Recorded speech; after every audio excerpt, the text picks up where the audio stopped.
இரட்சகருமாகிய இயேசு கிறிஸ்துவின் நாமத்தினாலே தூத்துக்குடி நேசத்தில் உள்ள குளோபல் மிஷனரி சங்கத்தின் சார்பாக உங்கள் அனைவருக்கும் என்னுடைய வாழ்த்துக்களை தெரியப்படுத்திக் கொள்கிறோம்.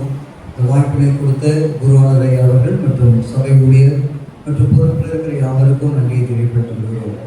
இதனாலே மிஷனரி ஊழியர்களுக்காக நீங்கள் ஜெபித்து கொடுத்து தாங்கி வருகிறதை கர்த்தர் அறிவார். அல்லேலூயா, அல்லேலூயா. உற்சாகமாய் கொடுக்கிற இடத்திலே தேவன் பெரியவர்களாக இருக்கிறார். ஊழியர்களுக்காக நீங்கள் ஜெபித்துக் கொள்ளுங்கள். இந்த பண்டிகை காலங்களிலே ஊழியர்களை நினைத்து ஜெபித்து கர்த்தர் அவருடைய ஆசீர்வதிக்கும்படியாக அவருடைய தேவைகள் சந்திக்கப்படும்படியாக நாம் யாரும் ஜெபிக்கும் போது கர்த்தர் நிச்சயமாகவே இந்த ஜெபத்தை கேட்டு ஊழியக்கிழங்களிலே ஊழியருடைய தேவைகளை கர்த்தர் சந்திப்பார். அல்லேலூயா. என்னும் ஊழிய பணித்தனங்களிலே கர்த்தர் ஊழியத்துக்கு திறந்த வாசலை திறந்து கொடுக்கும்படியாக அநேக இடங்களிலே கர்த்தர் வாசலை திறந்திருக்கிறார். இந்த நாட்களிலே ஊழியர்கள் ஆண்டுள்ள நாமத்தினாலே உடமையாய் பயன்படுத்தப்படுகிறதை நாம் கேள்விப்படுகிறோம். அநேகர் ஆண்டவரை ஏற்றுக்கொள்கிறார்கள். யாரெல்லாம் எதிர்ப்பாக இருந்தாங்களோ அவங்களே ஆண்டவர் சந்தித்து ஊழியத்திலே பயன்படுத்துகிறார். ஆமென், அல்லேலூயா. தொடர்ந்து ஜெபிப்போம். ஆமென். கர்த்தர் ஏவுவார் என்று சொன்னால் ஊழியர்களை உங்கள் கரங்களிலே கொடுக்கிற ஆசீர்வாதத்தில் தாங்கள் நிச்சயமாகவே அதற்குரிய பிரதிபலனை நம்முடைய குடும்பங்களே கர்த்தர் திரும்பி வர்ஷிக்கப்படுவார். இருந்த இடங்களை தலைகளை தாழ்த்தி ஆண்டவர் நம்மோடு பேசும்படியாக ஆண்டுடைய வார்த்தை நம் நடுவில் கடந்து வரும்படியாக கர்த்தர் நம்முடைய சத்தத்தை நம் நடுவில் அனுப்பி தரும்படியாக எல்லா நாட்டுடைய முகத்தை நோக்கி பார்க்கலாம். தேங்க்யூ லார்ட், உமக்கு ஸ்தோத்திரம். தேங்க்யூ ஜீசஸ், உமக்கு நன்றி அப்பா. தேங்க்யூ லார்ட், உமக்கு ஸ்தோத்திரம். ஆமென். எஸ் லார்ட், உமக்கு நன்றி. எல்ரோயி எல்ரோயி என்னை கண்டீரே நன்றி ஐயா. எல்ரோயி எல்ரோயி என்னை கண்டீரே நன்றி ஐயா. என்னை கண்டீரே நன்றி ஐயா. உம்மை முழு உள்ளத்தோடு ஆராதிப்பேன். முழு பலத்தோடு அன்பு கூறுவேன். ஆராதனை ஆராதனை ஆராதனை ஆராதனை. அல்லேலூயா. ஆராதனை ஆராதனை ஆராதனை ஆராதனை. தகப்பனே, உம்முடைய முகத்தை நோக்கி பார்க்க நீ கொடுக்கிற நல்ல இந்த கிருபையுள்ள வேலைக்காய் ஸ்தோத்திரம். இந்த 12வது மாதத்திலும் இந்த 3வது வாரத்தின் ஞாயிற்றுக்கிழமையிலே இந்த முகத்தை தரிசிக்கும்படியாக நீங்கள் கிருபை கொடுத்திருக்கிறீரே, அதற்காக உமக்கு ஸ்தோத்திரம். இப்பொழுது கூட தகப்பனே, நீ வசனத்தை தியானிக்கும்படிக்கு நாங்கள் வந்திருக்கிறோம். நீ வசனத்தின் ஜீவன்களுக்குள்ளாய் கடந்து வருவதாக. வசனத்துக்கு விரோதமாய் கிரியை செய்கிற எல்லா மதீனத்தின் ஆளுமைகளோ எல்லா பிசாசுடைய கிரியைகளோ இயேசுவின் நாமத்தாலே விலகும்படிக்கு நாங்கள் ஜெபிக்கிறோம். அன்று லீதியாவுடைய இருதயத்தை திறந்த கர்த்தர் எங்கள் ஒவ்வொருடைய இருதயத்தை நீர் திறந்தருளுவீராக. கர்த்தாவே, நீர் பேசும் நாங்கள் கேட்கட்டும். இயேசுவின் மூலம் ஜெபிக்கிறோம் நல்ல பிதாவே. இந்த நாளின் செய்திக்கு ஆதாரம் வைத்திருக்கின்ற வேதத்தின் பகுதி அது நெகேமியாவின் புஸ்தகம் 9ஆம் அதிகாரம் 25ஆம் வசனத்தை ஒரு வாசிக்கலாம்.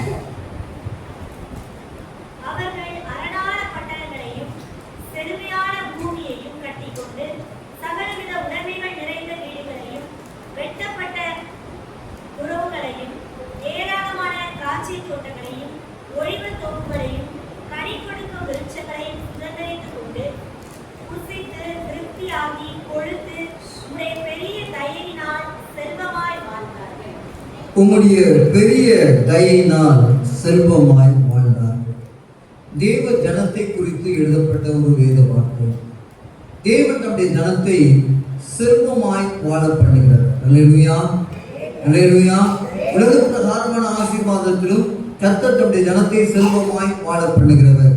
இந்த வேத பகுதியின் மூலமாய் இந்த வருடத்தின் இறுதி மாதத்தில் வந்திருக்கிற தேவ ஜனங்களோடு கர்த்தர் பேசுகிற வார்த்தை தேவ ஜனத்தை செல்வமாய் வாழ பண்ணுகிறதற்கு கர்த்தர் இடைப்படுகிறார். அல்லேலூயா.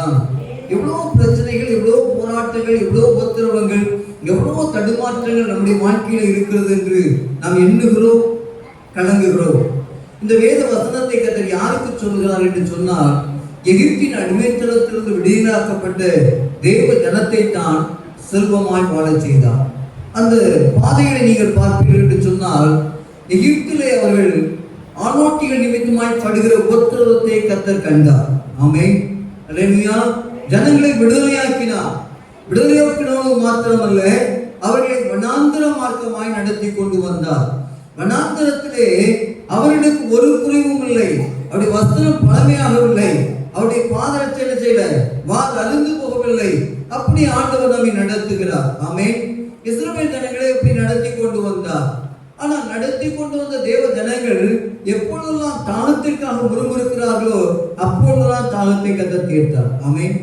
தீர்த்தாரா தீர்க்கலையா? அவர் என்ன கேட்டாலும் அவர்களுக்கு என்ன செஞ்சு கிடைச்சிச்சு. ஆனா கர்த்தர் கொடுக்கிறதுல அவர்கள் என்ன செய்யல, திருப்தியாகவில்லை. இன்றைக்கும் தேவ ஜனத்துடைய வாழ்க்கையிலே கர்த்தர் நடத்தி கொண்டு வருகிற பாதையிலே நமக்கு திருப்தி இருக்குதா அப்படின்னு சொல்லி பார்த்தா, நமக்கு திருப்திங்கிறது சில நேரங்களே இல்லை, சில நேரங்களே இருக்கு. ஆனா ஆண்டவர் யோசிக்க வைக்கிறார். ஆண்டவர் நம்மோடு இடைபெறுகிற காரியம் என்ன? இஸ்ரவேல் ஜனங்களை அப்படி நடத்தி கொண்டு வந்த ஆண்டவர் அவர்களை செல்வமாய் வாழ பண்ணினார். எவ்வளவு உத்தரவத்தின் பாதையை நடத்தி கொண்டு வந்தார். இதுதான் வேதம் சொல்லுகிறது. ஆனால் அந்த செல்வமாய் வாழ்கிற அந்த தேவ ஜனங்கள் ஆண்டோடைய ஓங்கிய பயத்தை காண்டார்கள். இங்க பார்த்தீங்கன்னா, எகிப்துல தலைப்பிள்ளை சங்காரம் வரைக்கும் இவருடைய கண்கள் பார்த்திருக்கிறது. பார்த்துட்டா பார்க்கலையா? வர்ற இடத்துல எல்லாருக்கும் முன்பாக கர்த்தர் இவர்களை என்ன செஞ்சாரு, ஜெயம் கொள்ள செய்தார். ஒரு இடத்துல இவர்கள் கர்த்தருடைய உடன்படிக்கையை மீறி என்னத்தை திருடி கொண்டதுனால என்ன நடந்துச்சு? ஆயப்பட்டதுக்கு முன்னாடி என்ன செஞ்சாங்க? தோற்று போனார்கள். இஸ்ரவேல் ஜனங்கள்ல 36 பேர் வெட்டப்பட்டார்கள்.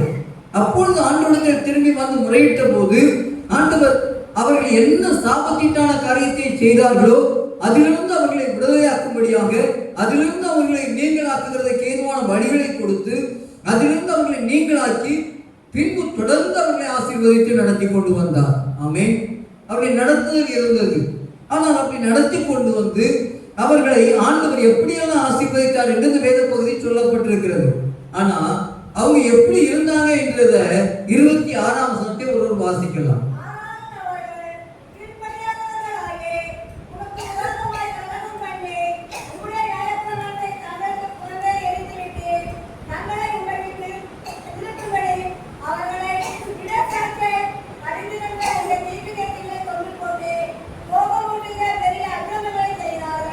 இந்த வேத பகுதி எதை அறிவுறுத்துகிறது என்று சொன்னால், தேவனால் நடத்தப்படுகிற தேவ ஜனத்தை தேவன் ஆசீர்வதிக்கிறார். அல்லேலூயா.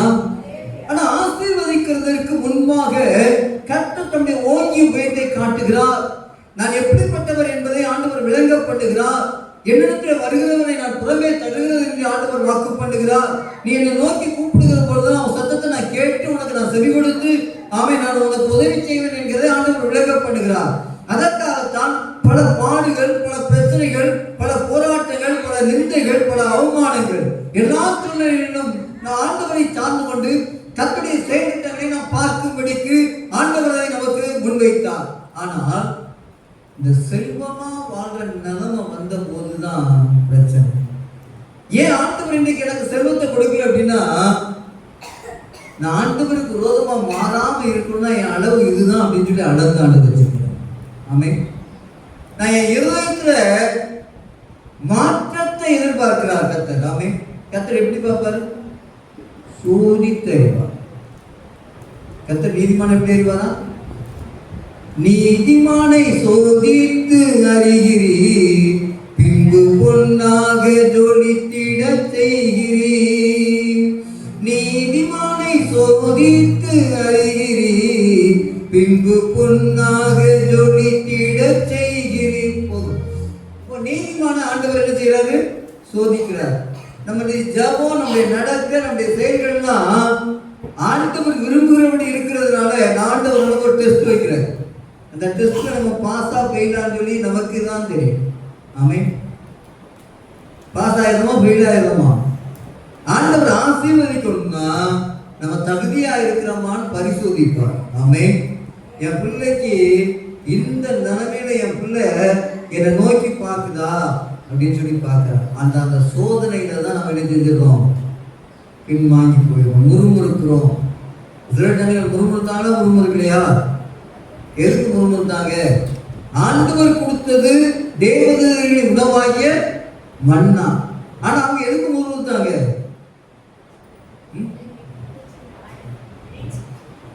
இறைச்சிக்கு முறுமுறுத்தாங்க. முறுத்தாலும் முறுமுறுக்கலையா? இன்னைக்கு நம்ம எதெல்லாம் முறுமுறுக்கிறோம்? இன்னைக்கு பிள்ளைகள் மட்டனை விரும்புதா, சிக்கனை விரும்புதா, காய்கறி சாப்பிடுதா? சிக்கன், மட்டன் கூட இப்ப என்ன இல்லை, விருப்பம் இல்லை. ஏன் சிக்கனை விரும்புது? ஏன் விரும்புது அதுக்கும் தெரியல, நமக்கும் தெரியல.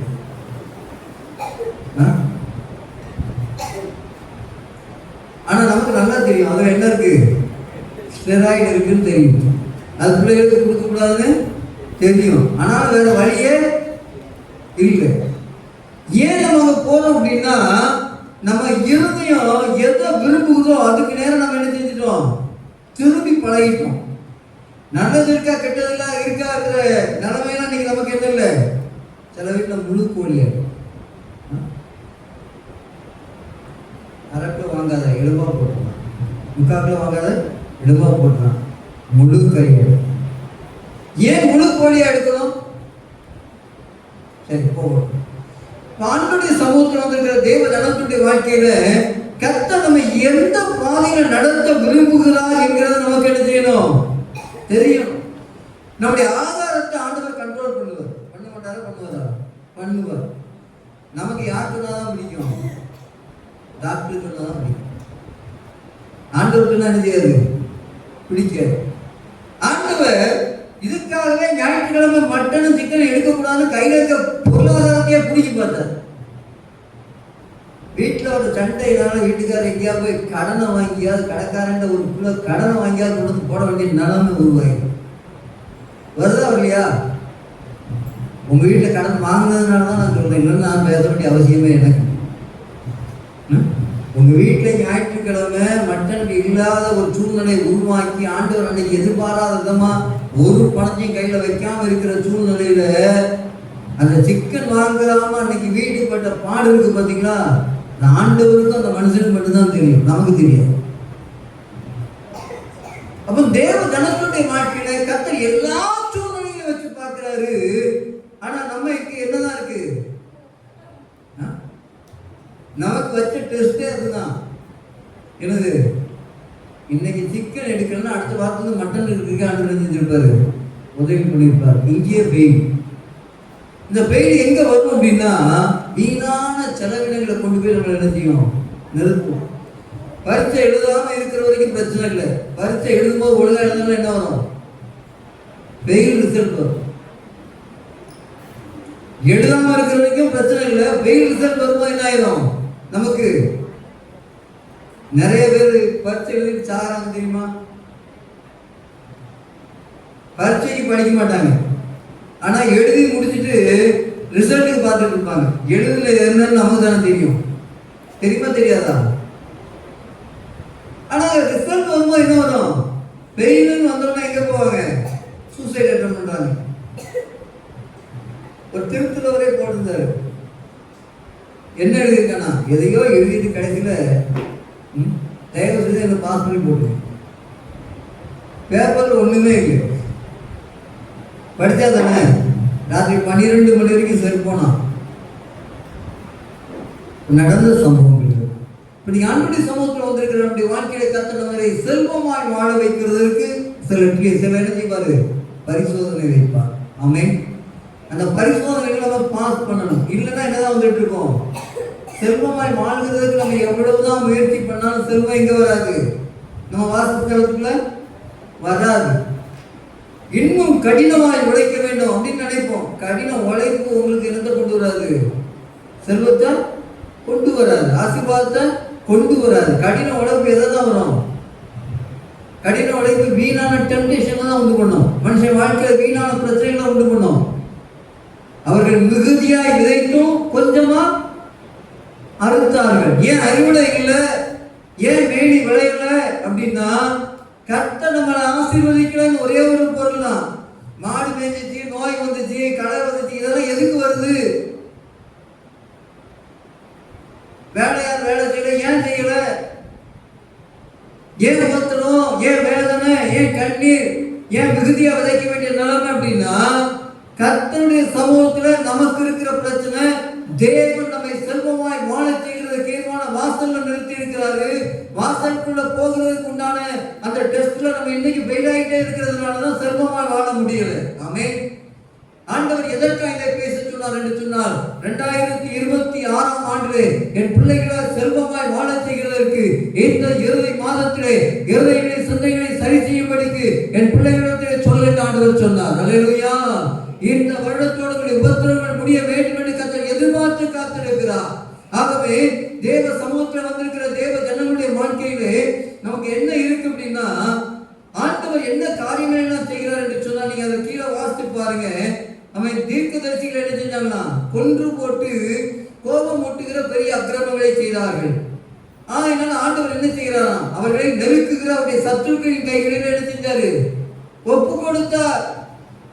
நீங்க நமக்கு சத்துருக்கள் கையில இருக்கிறோமா? நம்முடைய உடைமைகள் சத்துருக்கிட்ட இருக்குதா? நம்மளால முழு உரிமை செலுத்த முடியலையா? அதுக்கு காரணம் யாரு? கர்த்தர் இல்ல, நம்ம ஆண்டவருக்கு பிரியமா வாழுகிறதற்கு இதயத்தில் தீர்மானம் பண்ணல. நாங்க இங்க வந்து என்ன வேணாலும் பேசிட்டு போயிடலாங்க, நான் இங்க வந்து என்ன வேணாலும் பாட்டு பாடிட்டு போயிடலாங்க. ஆனா என் தனிப்பட்ட ஜீவியத்தில் கர்த்தரோடு நான் சரியா இல்லைன்னா, நான் ஆண்டவருக்காக எவ்வளவு ஓடியும் பிரயோஜனம் இல்லை. ஆண்டவருக்காக நான் எவ்வளவு வைராக்கியம் பாராட்டியும் பிரயோஜனம் இல்லை. மனுஷன் உலகம் முழுவதும் ஆதாயப்படுத்தினால், தன் ஜீவனை நஷ்டப்படுத்தினால் அவனுக்கு லாபம் என்ன? ஆண்டவருக்காக என்ன ஊழியம் செஞ்சாலும் என் சொந்த வாழ்க்கையில ஆண்டவருக்கு பிரியமான நான் செய்யலன்னா, பரலோக ராஜ்யத்தின் நிச்சயமுடையவனா நான் வாழலன்னா, நான் செய்யற எல்லாமே வேண்டாம். ஆகையினால் ஆண்டவர் இன்னைக்கு நம்மிடத்துல எதிர்பார்க்கிற காரியம் என்ன தெரியுமா? ஆண்டவர்களை ஆசீர்வதிக்க கூடாதுன்னு நினைக்கல. நீங்க பரலோக ராஜ்யத்தின் நிச்சயம் உடையவர்களா இருந்து கர்த்தருடைய ஆசீர்வாதத்தை சுதந்திரித்துக் கொள்ளணும். நம்ம என்ன பண்ணணும்னா, முதல்ல நம்ம இந்த பகுதியில் நீங்க கீழே திரும்பி பழத்து பார்த்துக்கிட்டே இருந்தீங்கன்னா, அவங்க திடீர்னு திரும்புவாங்க. திரும்பினோடனே கர்த்தர் என்ன செய்வார், அவர்களுக்கு ஒரு நியாயாதிபதி எழும்ப பண்ணுவாரு, நம்மை மாற்றுவாரு, ஆசீர்வதிப்பார். திரும்ப அவர்களுக்கு என்ன செய்வாங்க,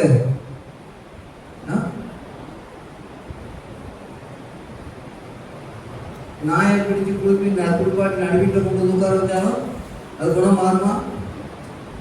மாறாதா? மாற. அப்படி நம்ம திரும்பிக்கிட்டே இருந்தோம்னா அது எங்க இருந்தா, நம்முடைய வாழ்க்கையில முதலாவது இந்த வருடத்தின் இறுதி மாதத்துல எங்க நம்ம நிக்கணும் தெரியுமா? சுயம் எண்ணில் சாம்பலாய் மாற சுட்டாவியே அனல் மூட்டும் சுயமற்று மாமேசம் மாய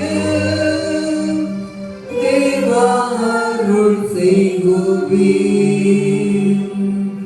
கல்வாரியின் நம்பினையே கண்டு வினை தோடி வந்தே கல்வாரி நம்பினையே கண்டு வினை தோடி வந்தே கழுவும் முந்திருந்தல் தானே கைக இருதயத்தை கழுவும் முந்திருந்தல் தானே கைக இருதயத்தை. முதலாவது ஆண்டுடைய சமூகத்துல அந்த இருதயத்தை கரை நீங்க கழுவணும். ஆமென். சுயம் சாம்பலா மாறணும். அது ஒரே நாள்ல சாம்பலா மாறிடுமா? மாறாதுதானா? நம்ம எங்க பேசணுமோ அங்கதான் வந்து நிற்கும். நம்ம என்ன பண்ணணும்னா, அடுத்து திரும்பி வரும்போது ஆண்டோடத்துல ஜெபம் பண்ணி ஆண்டோடைய சுயம் என்ன செய்யுது மேற்கொள்ளுது. இனி இதுல என்ன செய்யக்கூடாது, இப்படி இருக்கக்கூடாதுன்னு சொல்லி இந்த வருட இறுதி மாதத்தில் ஆண்டுடைய சமூகத்தில் அர்ப்பணி சொன்னான். ஒவ்வொரு நாள் ஆண்டுடா இயேசு கிறிஸ்துடைய கல்வாரி காட்சியை பார்க்கணும். நம்ம எங்க பார்ப்போம்? கல்வாரி காட்சியை பார்ப்போமா பார்க்க மாட்டோமா? நம்ம எதைதான் பார்ப்போம்? நமக்கு இப்போ வர்றதெல்லாம் என்ன தெரியுமா? ஒரே காரியம் தான், இன்னும் நான் அழியலை, இன்னும் தோத்து போகலை, ஆனாலும் வாழுறேன்னு ஏன் ஏன் ஏன் ஏன் ஏன்னே தெரியலன்னா அதுக்கு போட்டியா பாடும். அழிகிறது அழியாததை குறித்து யோசிக்க வேண்டியதில்லை. நிலத்தின் ஆண்டவர் கண்மாரிலே 3 ஆணி கடாப்பட்டவராய் அவர் தொங்கினார். எனக்காக அவமானத்தை நிந்தையும் சுமந்தார்.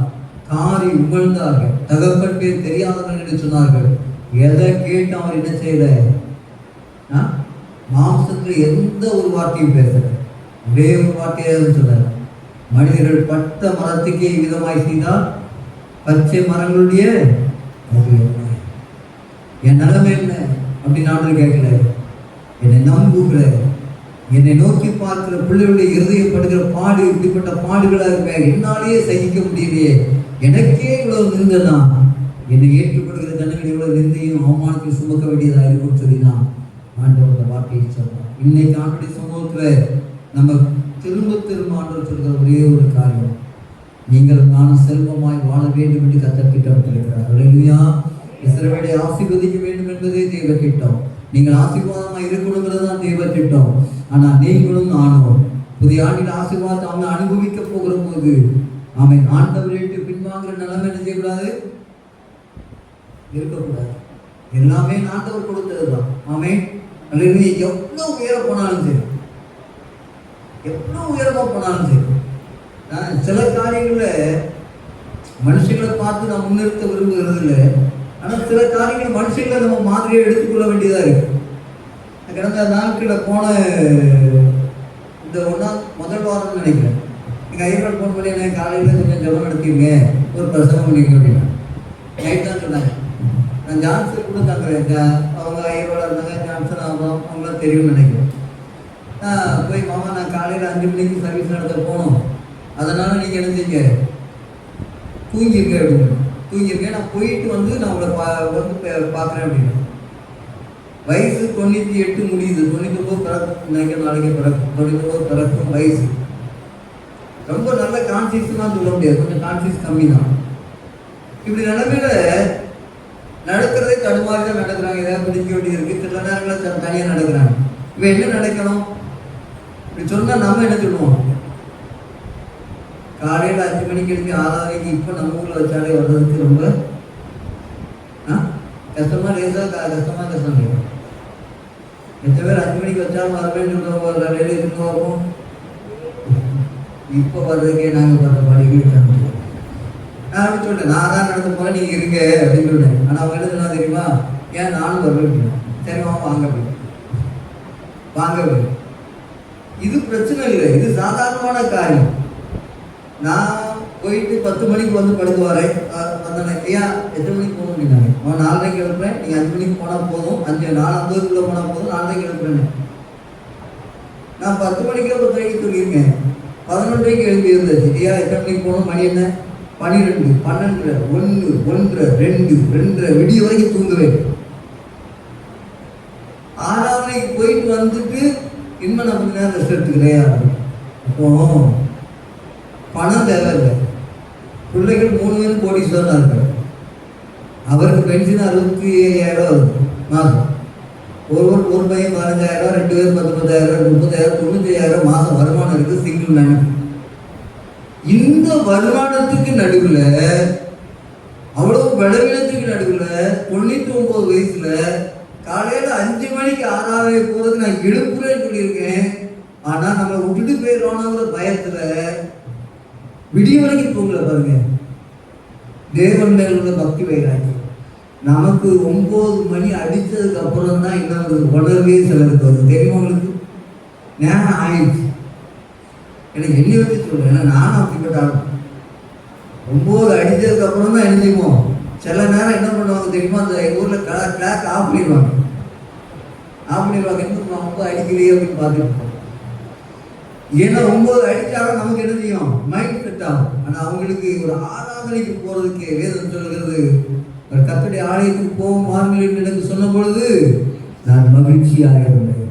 எனக்கு ஆலயத்துக்கு ஆராதனைக்கு போறதா சந்தோஷம். 99 வயதுல என்ன இருக்கு, அவங்க மனநிலை இருக்கு. ஆமென். இன்னைக்கு ஆண்டவருடைய சமூகத்தில் சில காரியங்களை நம்ம என்ன செய்யணும், முன்னாடி வைக்கணும். இப்போ பொருளாதாரம் இருந்தா சர்ச்சில் பேசுற பேச்சே மாறும். பார்த்துருக்கீங்களா? நீங்க அந்த ஆட்களை பார்த்துருக்கியோ? பணம் வர்றதுக்கு முன்னாடி பேச்சு வேற மாதிரி இருக்கும், பணம் வந்ததுக்கு அப்புறம் பேச்சு எப்படி இருக்கும், மாறிடும். என்னைக்கும் நான் தைரியமா சொல்றேன், கர்த்தர் ஆசீர்வதிக்கிறார்னா ஆலயத்துக்குள்ள வரும்போது பணிந்து புரிந்து ஆராதனை செய்யப்படுறார். தலை நிமிர்ந்து நடக்கிற இடம் எங்க இது? ஆமென். அல்லேலூயா. ஆண்டவர் நான் தேவனானுடைய கனம் எங்கேன்னு கேட்பார். நிறைய இடங்கள்ல ஊழியக்காரங்க மேட்டிமையா நடப்பாங்க. பார்த்துருக்கீங்களா? சந்ததிகளை பாருங்க, சின்னாபனமாயிடும். மன மேட்டிமை ஆலயத்தில் நடந்து என் அதிகாரம் இருக்குன்னு பேசுறவங்களுடைய இருதயங்களை நீங்க பாருங்க, ஒண்ணுமே இருக்கு, சின்னாபனமாயிடும். அவங்க நினைச்சு பார்த்தா கூட அவங்க நினைச்ச காரியங்களை வாழ்க்கையில் என்ன செய்யாது, நடக்கவே நடக்காது. அதுக்கு காரணம் ஒண்ணே ஒண்ணுதான், ஆலயத்தை கர்த்தர் எப்பவுமே என்ன செய்ய மாட்டாரு. நீங்க 1000 எழுப்பி இருந்தாலும் சரி, கர்த்தர் நம்முடைய ஆலயத்தின் மேல்தான் அவருடைய கண்கள் வைக்கப்பட்டிருக்கும். அல்லேலூயா, அல்லேலூயா. கர்த்தர் நம்மை பரியாசம் பண்ண விட்டா. நம்ம செல்வமா வாழணும்னா ஆராதனைக்கு நம்ம என்ன செய்யணும், முக்கியத்துவம் கொடுக்கணும். முதல்ல நம்ம முக்கியத்துவம் கொடுக்கறதோடு மாத்திரம் இல்ல, யாருக்கு முக்கியத்துவம் கொடுக்கறதுக்கு பழகி கொடுக்கணும், பிள்ளைகளுக்கு. நம்முடைய மிகப்பெரிய காரியம் என்ன தெரியுமா, நம்முடைய பிள்ளைகளுக்கு பெரிய இடத்துல கல்யாணம் பண்ணி வைக்கிறோம் இல்ல, உயர்ந்த வேலையை வாங்கி கொடுக்கணும் இல்ல. ஆண்டவர் நம்மிடத்தில் எதிர்பார்க்கிற ஒரே ஒரு காரியம், ஆண்டவர் நம்மை ஆசீர்வதித்திருக்கிற போது ஆலயத்துக்கு நம்முடைய பிள்ளைகளை ஒழுங்கா வருகிறதற்கு பக்தி வைராக்கியத்திற்குள்ள வளர்க்கிறோமாங்கிறத ஆண்டவர் பார்ப்பார். ஆமென். அல்லேலூயா. நம்ம கிட்ட இருந்தாலும் நம்ம பிள்ளை மேல வருவது. ஏழி ஆலயத்தின் வாசப்படியிலே தான் இருந்தாரா இருக்கு இல்லையா?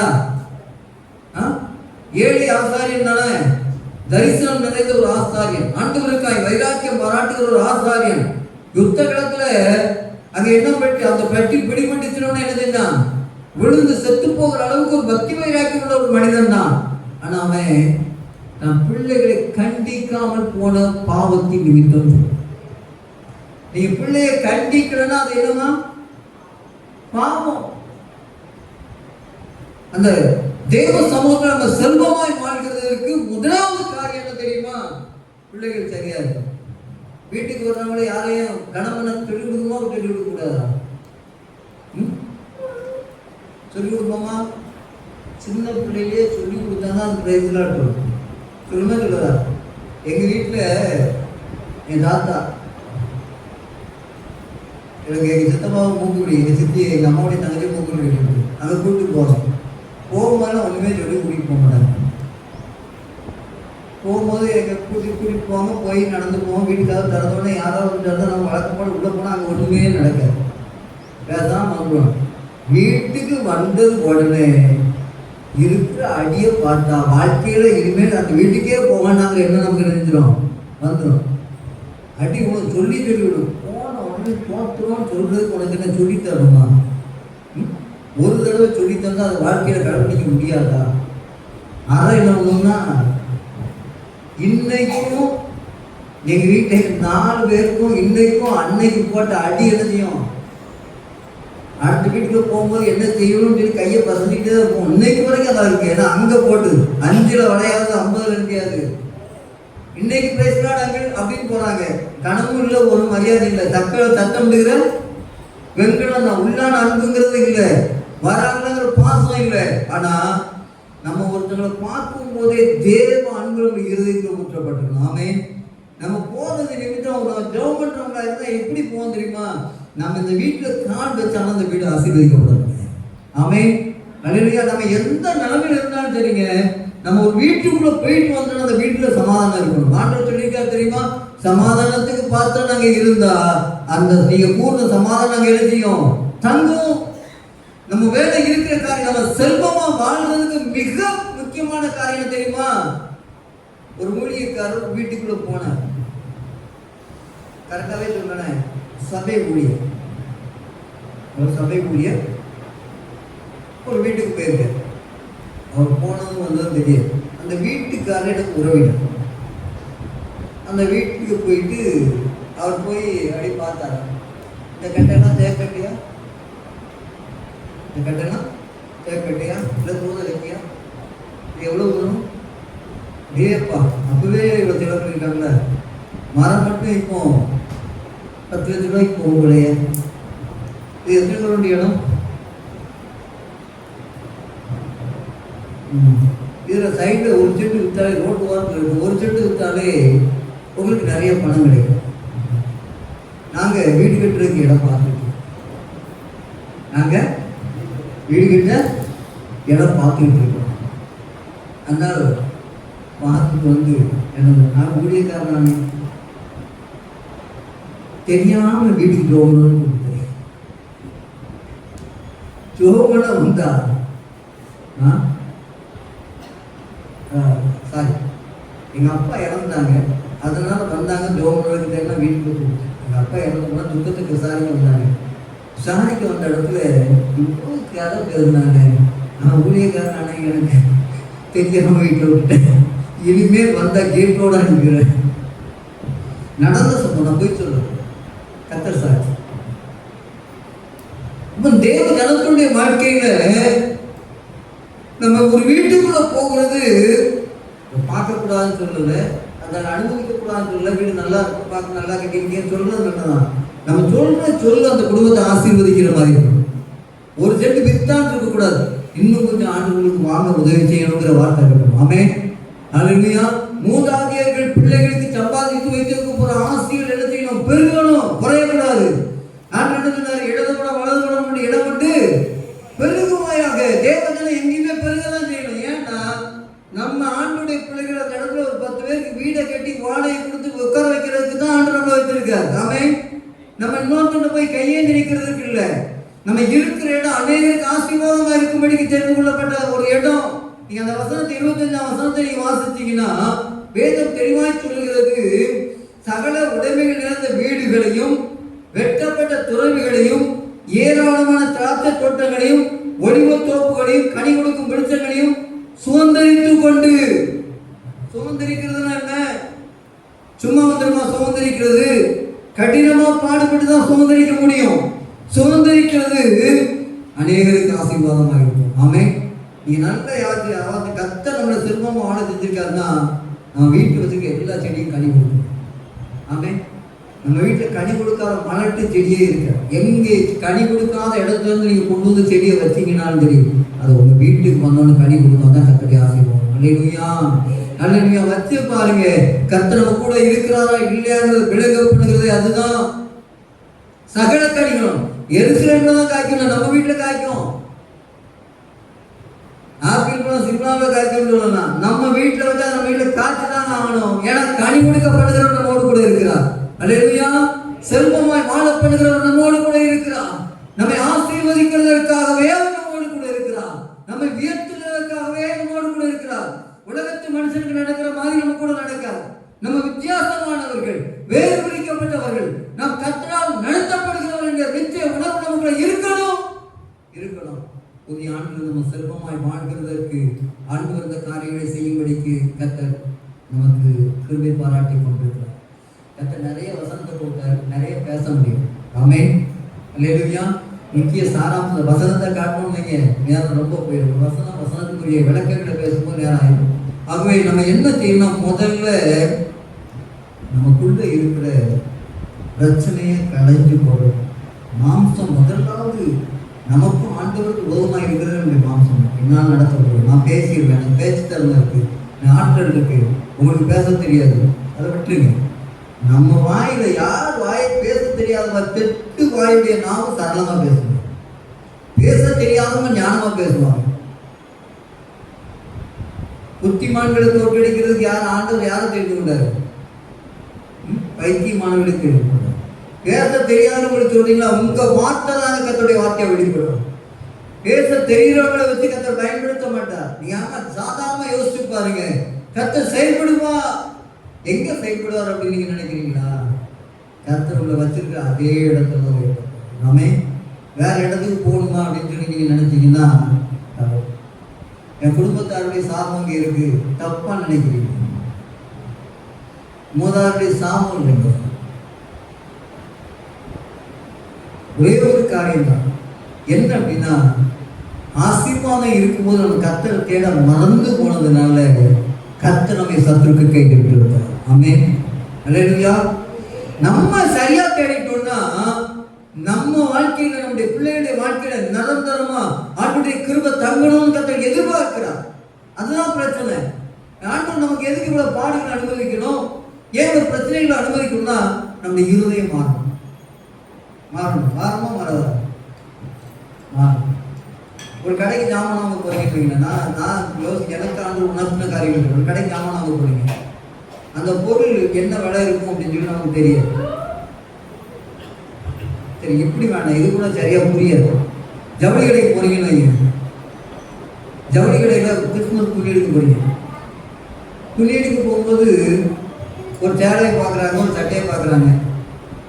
பையில இருக்கிறது 1000 மனசு பதப்பதைக்குமா பதப்பதைக்காதா? அந்த முதல்ல கேள்வி என்ன இருக்கும், அந்த துணி என்ன வேலை, பையில 1 லட்ச ரூபா இருக்குன்னு போய் எப்படி பார்ப்போம்? இந்த பார்வைக்கு அந்த பார்வைக்கு வித்தியாசம் இருக்கா இல்லையா? இருக்கு. ஒண்ணுமே இல்லைன்னு வைங்க,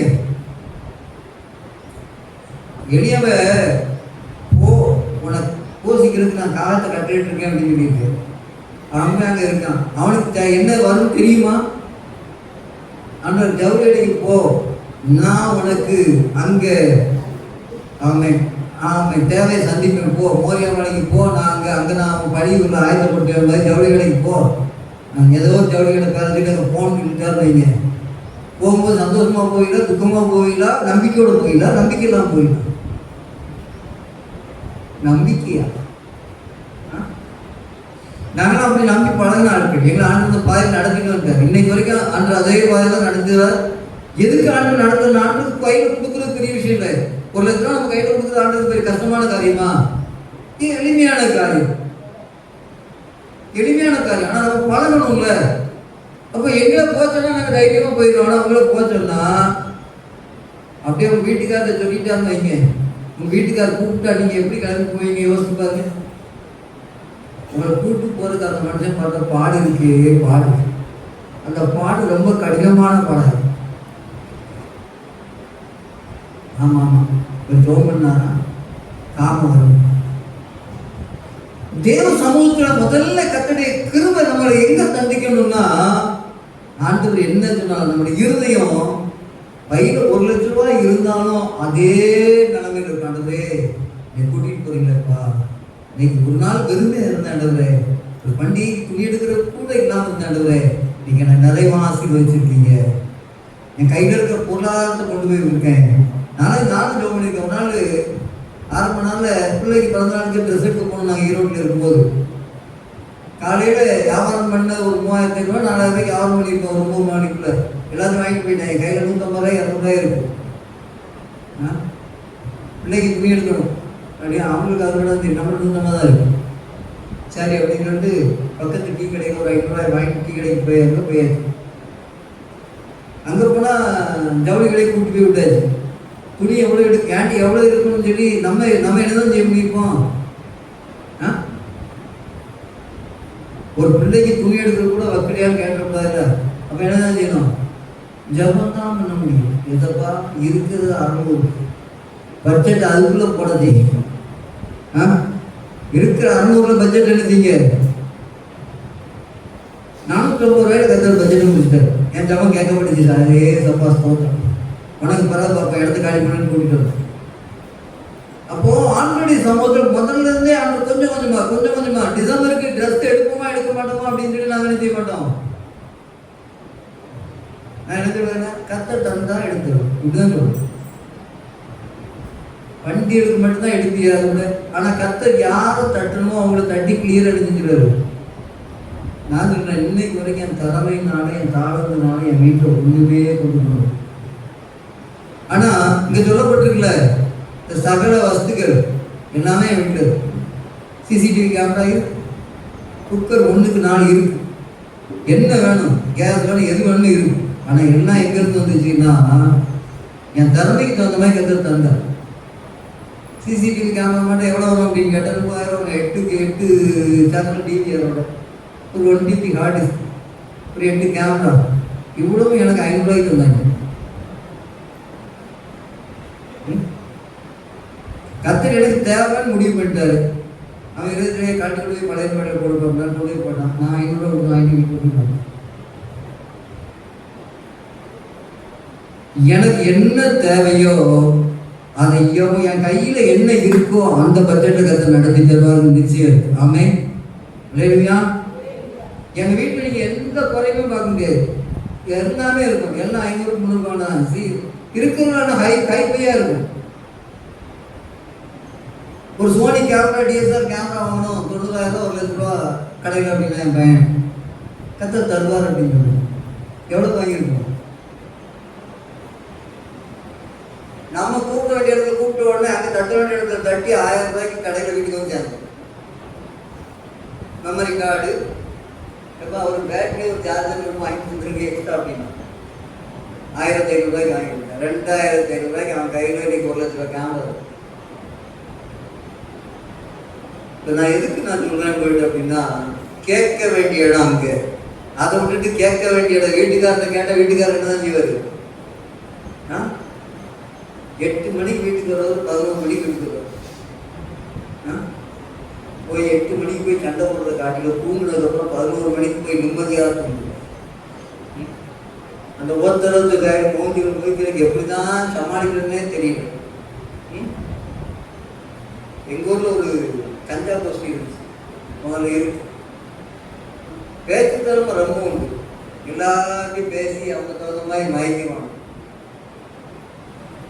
என்னைய பார்த்த மாட்டோம், எல்லாத்தையும் எப்படியாவது சமாளிக்கலாம். இவரை எப்படி டீல் பண்ணுறதுன்னு எனக்கு தெரியல அப்படின்னு. நம்ம பெரிய ஆளும் கிடையாது, பெரிய ஆட்கள்லாம் அவங்க கட்டுப்பாட்டில் இருக்காங்க. ஆனால் நம்ம ஒன்றுக்குள்ளாத தூக்கமாக இருக்கும். ஆனால் கர்த்தருடைய கிருபை நம்மகிட்ட இருக்கு, அதான் விளையவே இருந்தது. நம்மளை பார்த்த உடனே அவங்களுக்கு என்ன வரும்? தன்னாலே நடுங்குவான். அம்மா அப்பாவெல்லாம் அடிச்சுமா, பெரிய ஆட்கள்லாம் அடிச்சுமா, எவ்வளோ பணக்காரன் பேசணும்னு என்ன செய்ய மாட்டான், கேட்க மாட்டான். அப்படிதான் செய்வேன் போ அப்படிமா. சில குடும்பங்கள் லட்சங்கள் கறந்துருக்கான் கஞ்சா வாங்கிக்கும்.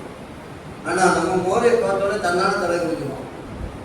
ஏன் தலை பண்ணிக்கிறோம்? அடியார் வேலையை பார்க்குற ஒன்றும் கிடையாது. ஆண்டவர் நம்ம மேல் வைத்திருக்க கிருபை சகலத்தையும் இணங்கப்படும். அல்லேலூயா, அல்லேலூயா. ஜெபம் பண்ணுங்க. இந்த வருடத்தின் இறுதி மாதம் கர்த்தர் சொன்ன காரியத்தை நான் எதுக்கு சொன்னா, உங்க மேலே இந்த தெய்வ கிருபை தங்க போகுது. புதிய ஆண்டுல மகிமையான காரியங்களை கர்த்தர் செய்ய போகிறார். கால் விதிக்கிற எவ்வளத்தையும் தருவேன் என்று சொன்ன ஆண்டவர் உங்களுக்குரியதை அடுத்த வகையில ஒப்பு கொடுக்க மாட்டார் நிச்சயமா. ஆமென். புதிய ஆண்டுல உங்களுக்குரியது உங்க வாசத்துல தான் வந்து சேரும். அடுத்த வகையில இருக்காதுங்க. ஒரு காரியத்தை சொல்லி அடுத்த வகையில ஏன் இருக்காதுன்னு சொல்றேங்கிறத சொல்லி முடிவு நிறைவு செய்கிறேன். எனக்கு ஒரு கார் இருக்கு, நான் வருவேன் சில நேரம் ஒரு பச்சை கலர் கார்ல மார்க் 800 ஆண்டவர் தான் தந்தார் தொழிலுக்கு பயன்படுத்திட்டு இருந்தோம். ஒரு சின்ன ரிப்பேர் இருந்துச்சு, ஒரு இடத்துல கொண்டு போய் விட்டோம். 3 வருஷம் ஒர்க் ஷாப்ல இருந்துச்சு. ஜூம் பண்ணிட்டே இருந்தோம். அவன் அதுக்கு 5000 ரூபாய் மொத்தத்தில் 15,000 வேணும் அப்படின்னு கேட்டுட்டு இருந்தான். 3000 ரூபாய் செலவு பண்ண சொல்லி 3000 ரூபாய் கொடுத்துட்டு வந்தேன். வேற சில வேலைகள்லாம் செய்யணும்னு சொல்லி என்ன வேலையும் சேர்த்து கலட்டி போட்டான். அதை நாங்கள் ஜெபம் மட்டும் பண்ணுவோம், அதை நினைக்கிறதே இல்லை விட்டோம். ஆனால் ஒரு நாள் கூப்பிட்டான். என்ன கூப்பிட்டான் அப்படின்னா, ஒரு காரை கட்டி அன்னைக்கு என்கிட்ட இருக்கக்கூடாது. 3 வருஷம் வரைக்கும் வச்சிருந்தவனுக்கு 3ஆவது வருஷம் எடுத்துக்கிறான். சரி கட்டி எடுத்துட்டு வந்தோம். ஏன் கட்டி எடுத்துட்டு வர வேண்டிய நிலைமை இருந்துச்சுன்னா, இனி ஏன் உடம்பு அடுத்த வீடு இருக்கக்கூடாது கட்ட முடியும். அல்லேலூயா. வர வேண்டிய இடத்துக்கு வந்தாதான் அது ஆசீர்வாதம் வரும். என் வீட்டுக்கு முன்னாடி ஒரு ஆட்டோட கட்டி எடுத்து கொண்டு விட்டுட்டு போனோம். ஒருத்தர் வந்தார், என்ன இல்லை கொஞ்சம் ஸ்பேர் பார்ட்ஸ் வாங்கினா விளையாடுறது. ரைட்டு வாங்க நம்ம காரில் போக வேண்டிய ஒரு 4500 ரூபா அவரே கொண்டு போய் ஸ்பேர் பார்ட்ஸ் எல்லாம் கொஞ்சம் வாங்கி தந்தார். என் பையன் இருதயத்தில் ஆட்டையே வந்தார். சரி மாட்டினோம்ப்பா அப்படின்னா அவனே காணாம தூக்குனா மாட்ட ஆரம்பிச்சேன். நான் சொல்ல அவன் மாட்டினா மாட்டி முடிச்சோம், ஓட ஆரம்பிச்சேன். ஓட ஆரம்பிச்ச உடனே இன்னொருத்தர் வந்தார். 4 டயர் தான் வாங்கிட்டாரு. ரோடு 4 டயர், 10 பைசா செலவு பண்ணாங்க. என் கையில இருந்து 4 டயர் போட்டுருந்தேன். அடுத்து என்ன பண்ணணும், நான் 3 வருஷம் உற்சாகம் எடுத்துருக்கு பெயிண்ட் அடிக்கணும். ஒரு பையன் வந்தான், அண்ணே பெயிண்டை மட்டும் வாங்க நம்ம அடிச்சிடும் அப்படின்னு அவன் பெயிண்ட் விசேஷம் நம்பிக்கிட்டு இருந்தான். கடவுள் நாடி அவனே பெயிண்ட் அடிச்சான். எஃப்சியை பார்த்தா டேட் வராயிட்டு ஆன்லைன் இல்லையே அப்படின்னா அது ஒரு 2 பேர் இருக்கும்போது உங்களுக்கு என்ன கஷ்டம் கொண்டாங்க, நான் ஆன்லைனில் ஏற்றுறேன். இங்கே திருத்தூர் எல்லா இடமும் கேட்போம். ஒருத்தர் ஆன்லைனில் ஏற்ற முடியாது. ஒருத்தர் 10,000 முதலீட்டை ஒருத்தர் ஏற்றினா 10,000 தான் ஏற்ற முடியும். நான் ஏற்றி தரேன், எங்கே ஏற்றேன் அது உனக்கு எந்த கவலை, ஆர்டிஓ நம்ம ஃப்ரெண்டு நான் உனக்கு ஏற்றி தரேன். புக்கு அவருக்கு அட்ரஸ் அனுப்பி வச்சேன். அவர் ஆன்லைனில் ஏற்றி விட்டு அனுப்பிட்டு இருந்தார். எஃப்சி பார்த்தா 2029 வரைக்கும் ஓடுற வரைக்கும் கரண்ட்ல இருக்கு. ஒரு நாள் கூட அதுக்கு நான் ரொம்ப பிரயாசப்பட்டு ஒரு ஸ்டாப்ல போய் கிடந்தனாலும் கிடையாது. இன்னைக்கு குற்றாலத்தில் ஊழியத்துக்கு போயிட்டு வந்துட்டு இருக்கோம். குற்றாலம் ஆரம்பம் முதல்ல 3 மாதத்துக்கு ஒரு வாட்டி ஊழியத்துக்கு போயிட்டு வந்துட்டு இருக்கோம். இல்லை இந்த போன வாரம் ஃபுல்லாக ஊழியத்துக்கு அங்கே கிட்டத்தட்ட இப்போ மட்டுமே ஒரு 8,000 கிலோமீட்டர் ஓட்டிருக்கோம். அப்போ கர்த்தர் நம்ம மேல ஒரு கிருபையை வச்சுட்டாருன்னு வைங்க, நம்ம வீட்டுக்கு வந்தா தான் அந்த பொருள் நம்ம கை கட்டுப்பாட்டுக்குள்ள வரும். ஆமே, அது அடுத்தவங்க கிட்ட என்ன செய்யக்கூடாது, அடுத்தவனால வச்சுட்டு இருக்க முடியாது. ஏன் வச்சுட்டு இருக்க முடியாதுன்னு நான் சொல்லிட்டா, கர்த்தர் உங்க கூட இருந்து அது உங்களுக்கு தரணும்னு நினைச்சிட்டா அவன் வச்சுக்கிட்டு இருக்கிற வரைக்கும் அவன் குடும்பம் இருந்துகிட்டே தான். கொண்டு போய் கொடுத்துருயா பிள்ளைட்ட சொல்லுவார் கர்த்தர். வீடு தேடி வந்துச்சு. இன்னைக்கு வரைக்கும் என் 5,000 தந்தான் வண்டியை தருவேன்னு 5,000 ஒரு வயசு செலவு பண்ணலை. நான் கொடுத்த 3,000 மட்டும் தான் செலவு பண்ணான், கலத்தி தான் போட்டுதான். 5,000 தந்தாதான் வண்டியை தருவேன்னு சொன்னாலு ஆடை விட்டா போதும் அப்படின்னு, ஆடை விட்டா போதும் அப்படின்னா கடைசியில் என்ன நடந்துச்சு தெரியுமா? கொஞ்சம் வயசுல இருப்பா என்ன நடந்துட்டு இல்லை. அவன் கிட்னிக்கு அவன் மனைவிக்கு கிட்னி ப்ராப்ளம். கல்யாணம் ஆகி குழந்தை கூட பிறகுல ஒரு வருஷத்துக்குள்ளேயே கிட்னி ப்ராப்ளம் வந்துருச்சு. பல பிரச்சனை. நான் கேட்டேன், அந்த வரைக்கும் இறங்கன்னு சொல்லி நம்ம நம்ம போய் அவங்கள்ட்ட போனோம். அவங்க பிரஜாதிகள் ஒரு சாட்சி எதுக்கு நான் முன்னாடி திரும்ப சொல்றேன்னா, உங்க உடைமைகளை கத்த விடுதலையாக்குன்னு நினைச்சா அடுத்தவன் வச்சுக்கிட்டு என்ன செய்ய முடியாது, நிம்மதியா இருக்க முடியாது. வீடை வேணா கட்டுவாங்க, குடியிருக்க முடியாது. உடைமைகள்லாம் கத்த உங்க கையில வந்து சேர பண்ணுவார். ஆமே, புதிய ஆண்டு செல்வமாய் வாழ பண்ண என்று கத்த வாக்கு பண்ணுகிறார். அதுக்கு உங்களை என்னை ஆண்டவர் தகுதிப்படுத்தணும் விரும்புகிறேன். தகுதிப்படுத்தும்படி ஆண்டோட சமத்துல துடிப்போம். அவர் என்னை மன்னிச்சிருங்க ஆண்டவரே, என்னுடைய நடத்துதல் நான் புரிஞ்சு விடாமல் இருந்துட்டேன்னு சொன்னா விட்டுருங்க. ஏதாவது ஒரு பிரச்சனை விட்டுருங்க. அறியாத காலத்திலே கண்டு காணாத போல அதை விட்டு விடுகிறார். இப்பொழுது தேவைய இலக்கம் நம்மை நோக்கி கடந்து வருகிற நேரம் நம்ம எல்லாம் இணைந்து ஜெபிக்கலாம். புதிய வருடத்தின் ஆசீர்வாதத்துக்கு தடையாக இருக்கிற நம்முடைய ஜென்ம சுபாவங்கள் மாறும்படியாக, நமக்குள்ள இருக்கிற போராட்டங்கள் மறைந்து போகும்படியாக, நமக்குள்ள இருக்கிற சில காரியங்களுக்கு அந்த மாற்றத்தை தரும்படியாக, எனக்குள்ள என்ன குறைவு இருக்குதோ அது ஆண்டவர் மாற்றணும்னு சொல்லி ஆண்டுடைய சமுதிர கேளுங்க. தனிப்பட்ட நிலைமையில ஏசப்பா என்னாலதான் அந்த ஆசீர்வாதத்தை சுதந்திரித்துக் கொள்ள முடியல ஆண்டவரே, நான் தான் தடையா இருந்திருக்கிறேன் ஆண்டவரே, எனக்குள்ள இருக்கிற மாமிசம் மறையட்டும் ஆண்டவரே, எனக்குள்ள இருக்கிற சுய மாறட்டும் ஏசப்பா, எனக்குள்ள இருக்கிற எண்ணங்கள் மறைந்து போகட்டும். நீங்க என்ன கரம் பிடிச்சு நடத்துங்க ஏசப்பா. இந்த கரத்தை அர்ப்பணிக்கிறேன். கர்த்தருடைய ஆவியானவர் என்னோடு கூட நடத்துங்க. தேவ திட்டங்கள் நிறைவேற்றப்பட வேண்டும். கர்த்தருடைய ஆசீர்வாதம் இந்த பிள்ளைகள் தங்கும் என்று சொல்லிடுறேன். என் ஜனங்களை நான் செல்வமாய் வாழ செய்வேன். எல்லா ஆசீர்வாதங்களும் என் பிள்ளைகளுடைய வீட்டிலே நிறைவாய் இருக்கும்படிக்கு, புதிய ஆண்டிலே நான் ஆசீர்வதிக்கும்படிக்கு என் பிள்ளைகளை நான் தெரிந்து கொண்டேன் என்று சொல்லிடுறேன். அந்த ஆசீர்வாதம் என் பிள்ளைகள் தங்குவதாக இயேசுவின் நாமத்தில் கரம் பிடித்து நடத்துங்க. ஆசீர்வதிங்க, மேன்மைப்படுத்துங்க. திருச்சபை ஆசீர்வதிங்க. திருச்சபையில ஊழியம் செய்கிற உடைய பிள்ளைகளை ஆசீர்வதிங்க. விசேஷமாய் ஆசாரிய ஊழியம் செய்கிற உடைய தாசரை ஆசீர்வதிங்க. இசைக்கரை வாழ்த்துகிற உடைய பிள்ளை ஆசீர்வதிங்க. ஆலயத்துல தகப்பனே உபதேசியார் ஊழியத்தை செய்கிறதற்காய் தங்களை அர்ப்பணித்திருக்க குடும்பங்களை ஆசீர்வதித்து பிரயோகம் பண்ணுங்க. ஆலயத்திலே பணி செய்கிற ஆலய பணியாளர் குடும்பத்தை ஆசீர்வதிங்க. ஆலயத்தில் ஒவ்வொரு பணி செய்கிற ஒவ்வொருவரையும் ஆசீர்வதிங்க. விசேஷமாய் தகப்பனே அவர்கள்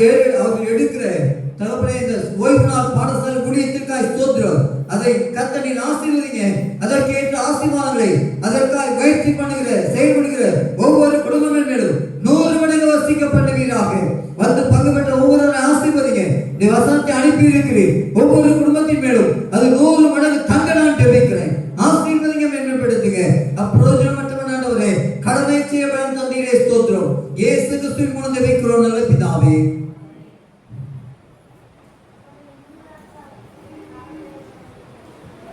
முதல் நாமத்தில் வந்து ஆண்டவரை செய்கிறார் அந்த சகோதரர் தேவட்டன் அவர்களுக்கு திருச்சபை சார்பாக